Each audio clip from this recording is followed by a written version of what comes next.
নমস্কার বন্ধুরা, সুস্মিতাস ব্লগে আরও একটি নতুন ভিডিওর সাথে তোমাদের সকলকে অনেক অনেক ওয়েলকাম। তো চলো তোমাদেরকে সাথে নিয়ে এখন থেকে আমি আমার ব্লগটা স্টার্ট করলাম। তো সবাইকারই কিন্তু ঘুরতে যেতে ভালো লাগে। তো আজকে আমি তোমাদের সাথে একটা হরিদ্বারের ব্লগ শেয়ার করব। তো তোমরা যারা আমার ডেইলি ব্লগ দেখো, অনেক তা 2-3 মাস আগে যখন মা আর বৌদি দাদার কাছে গিয়েছিল, তো ওখান থেকে কিন্তু মা, দাদা, বৌদি, তারপরে দাদা দুটো বন্ধু সবাই মিলে হরিদ্বারে গেছিলো। তো ওখান থেকে বেশি দূর না, তার জন্যে তো সেই সময় আমি বারবার করে বলে রেখেছিলাম যে ভিডিও করে আনতে, আমি তোমাদের সাথে শেয়ার করব।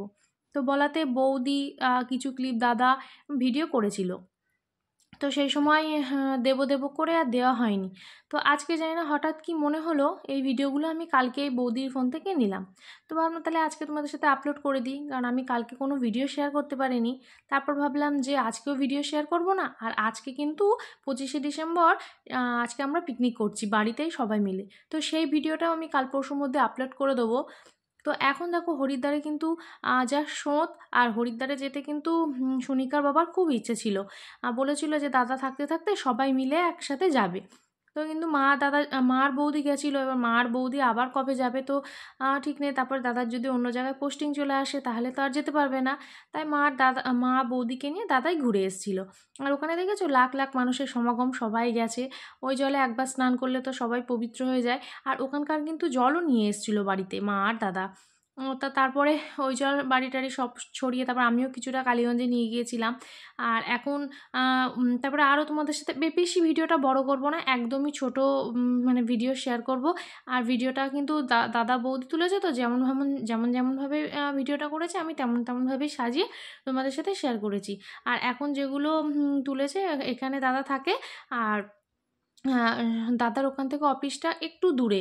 তারপর দাদার কোয়ার্টার থেকে একটুখানি পাশে একটা সুন্দর মন্দির আছে। সেই মন্দিরটা এত সুন্দর, মা আর বৌদি গল্প করেছিল, আমি তো আর যাইনি বা আমি তার ভিডিওটা করিনি, তার জন্যে বললাম, শুনেছিলাম বা ভিডিওতে এখনও দেখছি। তো তোমরাও তো দেখছো যে মন্দিরটা কত সুন্দর, এতটাই সুন্দর। মা দাদা বললো, তারপর মা গল্প করছিল এসে যে প্রত্যেক দিন সন্ধ্যাবেলায় খুব সুন্দর মানে ঠাকুরের যজ্ঞ হয়, তারপর খুব সুন্দর নাম টাম হয়।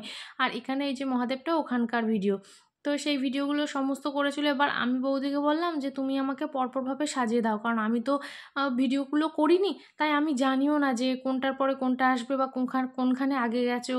তো বৌদি বলল যে তুমি যেমনভাবে পারো তেমনভাবেই এডিটিং করো, কারণ বৌদি তো এডিটিং করতে পারে না। তো তার জন্যে আমি যেমনভাবে পেরেছি তেমনভাবে তোমাদের সাথে শেয়ার করলাম। আর এটা কিন্তু একটা মল, তো এখানে পতঞ্জলির একটা শপে গিয়েছিলো, তো সেখান থেকে আবার ফেস ওয়াশ, তারপর কিছু সাবান, তারপর আর একটা কিছু অনেক কিছু দাদা নিয়ে এসেছিলো। তো বৌদি দুটো ফেস ওয়াশ নিয়েছিল, একটা আমার জন্যে আর একটা বৌদির জন্যে।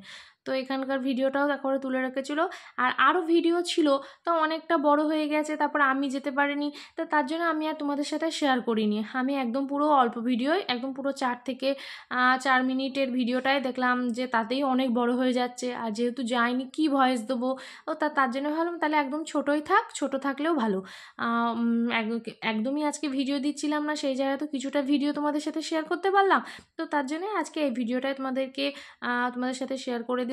আর বৌদি যেহেতু বৌদিদের বাড়িতে চলে যাবে, তার জন্য ভাবলাম একেবারে নিয়ে নিই, তারপর ফোন থেকে কোন দিন ডিলিট হয়ে যাবে। তো তার জন্য আর এখানে দেখেছো পতঞ্জলির কত প্রোডাক্ট, একেবারে সাবান, তারপরে বডি অয়েল, অনেক অনেক কিছু। তো চলো ভিডিওটা আর বেশি বড় করব না, আজকের ভিডিওটা এই পর্যন্তই। দেখা হচ্ছে পরের ভিডিওতে। আর পরের ভিডিওটা কিন্তু আমি পিকনিকের ভিডিওই দেবো, খুব ইন্টারেস্টিং হতে চলেছে, তো কেউ ভিডিওটা মিস করো না। তো চলো সবাইকে টাটা জানিয়ে আজকে ভিডিওটা